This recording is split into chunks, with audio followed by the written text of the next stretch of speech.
It's astonishing to think that it took a staggering 35 years for Spike Lee's film Highest to Lowest to finally grace the big screen. This lengthy journey began when producer Jason Michael Berman was just a child in elementary school, while screenwriter Alan Fox was still in his toddler years. The original attempt to remake Akira Kurosawa's 1963 masterpiece, High and Low, was made back in 1990, and now, 3.5 decades later, Berman and Fox are among those who have brought this project to fruition, marking the first collaboration between the acclaimed director Spike Lee and the celebrated actor Denzel Washington in nearly 2 decades. The story begins in 1990, when Pulitzer Prize-winning playwright David Mamet was brought on board to pen a new version of High and Low. This film, inspired by Ed McBain's novel King's Ransom, tells the gripping tale of a Japanese shoe executive whose driver's son becomes the unintended target of kidnappers. Despite Mamet's efforts, which included several drafts, the project failed to gain traction. Over the years, a series of notable writers and directors, including Martin Scorsese, Mike Nichols, and Oscar winner Walter Salles, were attached to the project, but it remained stagnant. Even Mamet returned in 2009 to attempt a fresh draft, and in 2010, comedian Chris Rock took a shot at writing his own version. Throughout this tumultuous process, influential producer Scott Rudin also joined the team to help push the project forward. In total, Disney invested around $10 million in development costs through its Touchstone and Miramax labels, reflecting a time when screenwriters commanded hefty fees for their work. However, despite this significant investment, the project fell into a state of limbo. Fast forward to 2019, when Berman received a call from Andrew Finkelstein, Washington's longtime agent at WME.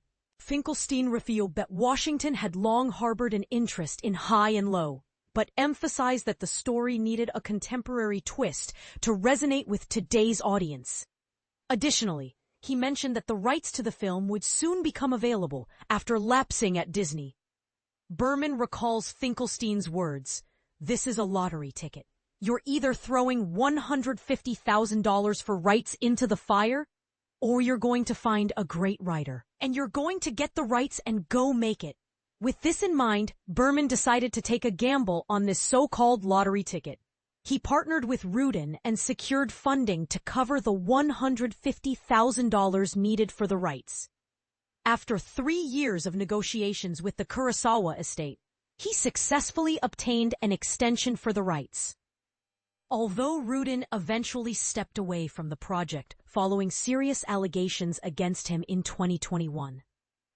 With the rights secured, Berman faced the daunting task of finding a script that would finally bring the project to life. He understood that to produce a film with such a significant budget, it was essential to deliver a compelling script that would attract a star capable of justifying the costs involved.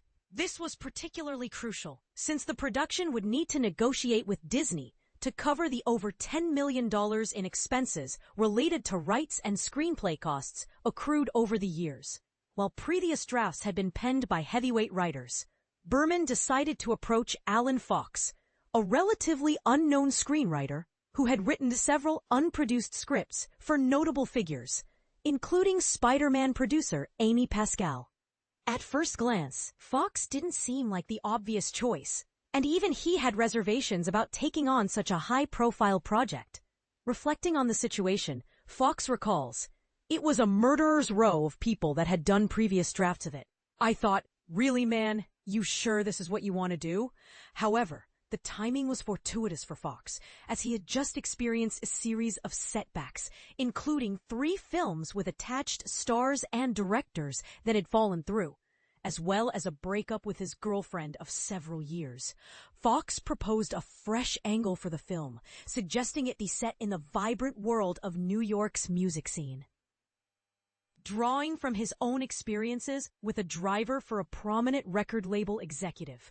Meanwhile, Washington's agent, Finkelstein, recommended bringing in seasoned producer Todd Black, known for his work on Washington's The Equalizer films. Berman was thrilled by this suggestion, as he had interned for Black 2 decades earlier while studying at the University of Southern California's School of Cinematic Arts.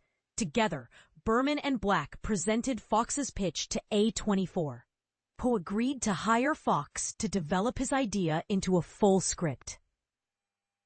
The pressure was immense, as Washington had not yet committed to the project and had a limited window to read the script due to his busy schedule with films like Gladiator II and The Equalizer 3. The success of the entire film hinged on Washington's approval. Fox recalls the urgency. They were like, the big guy is coming off of Equalizer come January. If he doesn't have something to read, then you miss your window. To meet this tight deadline, Fox relocated from New York to the deserts of Arizona for a few months to focus on writing. He immersed himself in Washington's filmography to tailor the script to the actor's strengths. Additionally, he revisited the original Kurosawa film and read the director's autobiography. He recognized that while Kurosawa's film explored early capitalism in Japan, his new version could reflect late-stage capitalism in America. He crafted a generational narrative, featuring Washington as a fading music mogul who faces off against a younger rival, later cast as A$AP Rocky. The script was infused with contemporary themes of social media and the attention economy. In January 2023, Fox delivered the script to Berman and Black. While there wasn't much that needed refining, Black, a longtime collaborator of Washington, expressed concerns about the ending. Fox humorously recalls Black's feedback. Originally, my ending, in his words, was not the kind of ending that Denzel's target audience in Long Beach would want to see.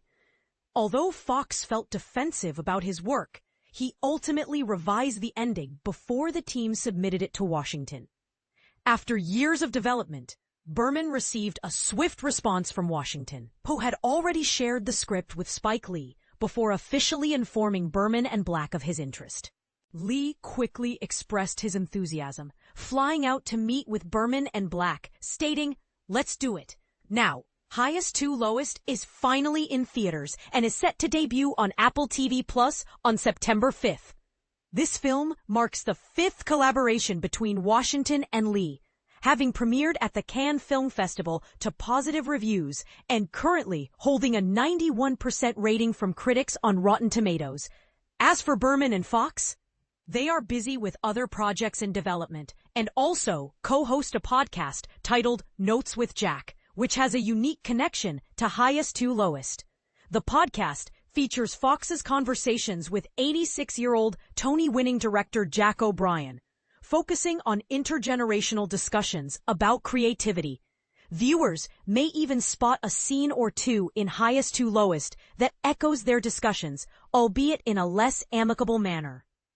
Reflecting on the risks involved in taking on this project 6 years ago, Berman acknowledges there was a lot of risk and a lot of money involved that could have just disappeared.